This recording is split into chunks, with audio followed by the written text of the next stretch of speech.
Okay, this is Ken Rose. We are at Lunar New Year. It is February 22nd, 2026. And I'm joined here today with, to state your names for the camera. Ellen Feng. I'm Teach. And Teach. Nice to meet both of y'all. And where event are we at today? What are we doing here today? We are at the Chinatown parade in DC. We do this every year, and it's usually a big turnout. So. Okay, and what are you guys doing here at the event? Well, I'm the office manager at 1882, so my job has been to open the door for all our various community members that are hanging out today. Okay, cool. And I see right there you got the 1882 Foundation shirt, so tell us a little bit about that. What is that organization? So 1882 Foundation is was created in 2011. Yeah. 2011-ish, basically to get an apology for passing the 1882 Exclusion Act, which was the first piece of legislation that barred a specific nationality from immigrating to the U.S.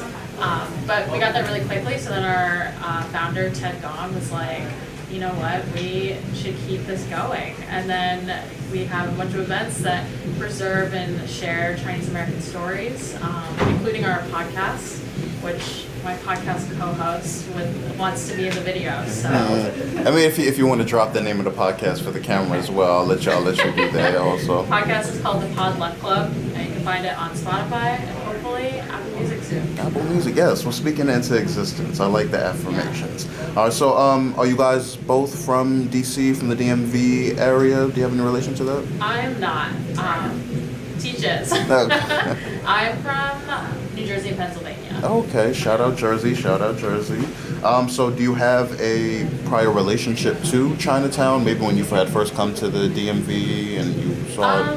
I think I grew up in a predominantly white area, so definitely Chinatowns have always been special to me because it's like, oh, the one time you can go and get food that's like cultural, see people that look like you. But DC Chinatown's a little bit different because of the arena and all of the kind of gentrification that's happened here. But now that I work here, I think it's taken on a totally different meaning. Okay. Do you feel, in what ways, I should say, have you seen the gentrification impact the Chinatown that you saw when you first came here versus the Chinatown that you see today? I guess it's more like Chinatowns that I've seen in other states and other cities. Like there's a lot more of mom and pop shops, more like people just commuting out in the street, whereas in DC you mostly see working professionals and or people like attending Capitals games and stuff like that. Cool. Are you a Capitals fan by any chance? I'm not really And not sports person. I get that. All right, so now. No, Flyers. Go Flyers. Philadelphia at heart. Now, going back to the foundation that you're in and the work that we are doing here at this event, it being Lunar New Year, how do you normally celebrate Lunar New Year, especially you coming from, like you said, a predominantly white environment? Well, ever since moving to DC, I find myself at the parade in one capacity or another, usually working. I think, though, celebrating Lunar New Year, I have a lot more Asian American friends to celebrate that with, and so that's been really special. Even just people that are like interested in that culture is really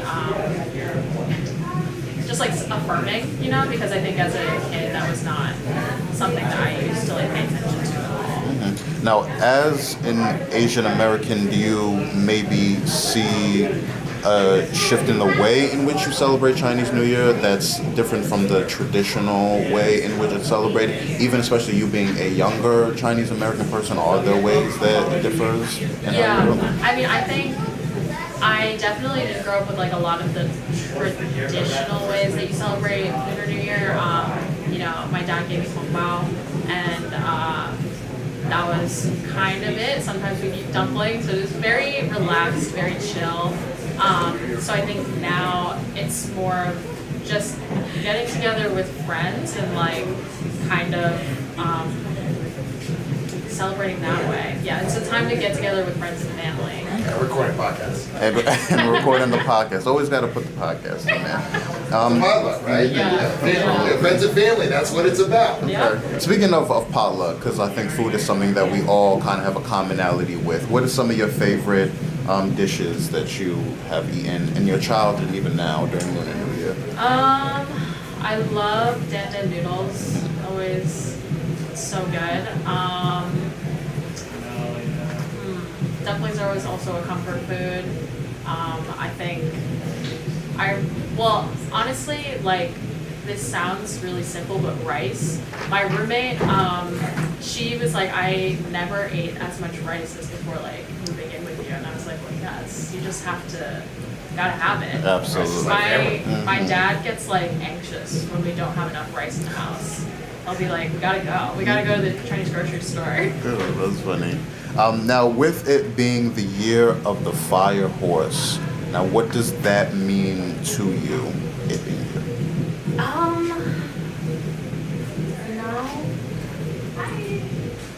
hadn't thought about that before. I guess what I did a lot of the social media things for our, like, Lunar New Year coalition. We're hosting a lot of events these next few weeks, and one of the things that it said was, like, the fire horse is a symbol of change and, like, great speed. And I think that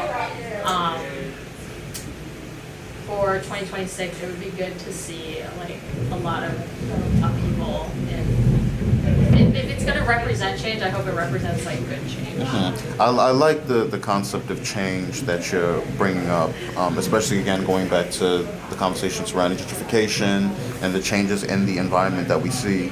So what are your hopes for Chinatown or even the Lunar New Year celebrations in Chinatown for the future? Yeah, I hope that, a lot of people continue to come out to Chinatown every year to see that, this is still a vibrant community, and, like, even though a lot of the maybe older things from the 80s aren't here anymore, there's still, like, new culture and new things to embrace about Chinatown. Okay. So in addition to it being the year of the horse 2026, it is also the 250th anniversary of this country.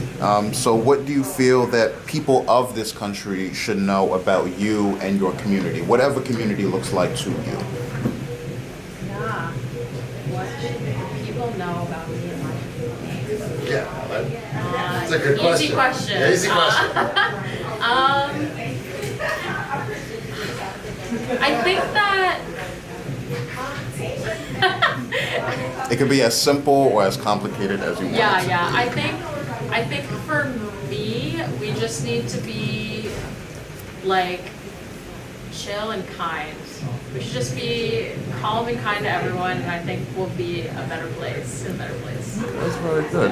All right. Well, thank you very much, Helen, for your time, and thank you to our co-host as well for the podcast. He's my You know what? I was like, if this was like, I was like, now let me answer. She was just like, the Dow is 50,000. All right, let's talk about that. That's a good segue to get on. It's over 50K. Nobody's talking about that. But again, thank you guys very Yeah, much. thank you.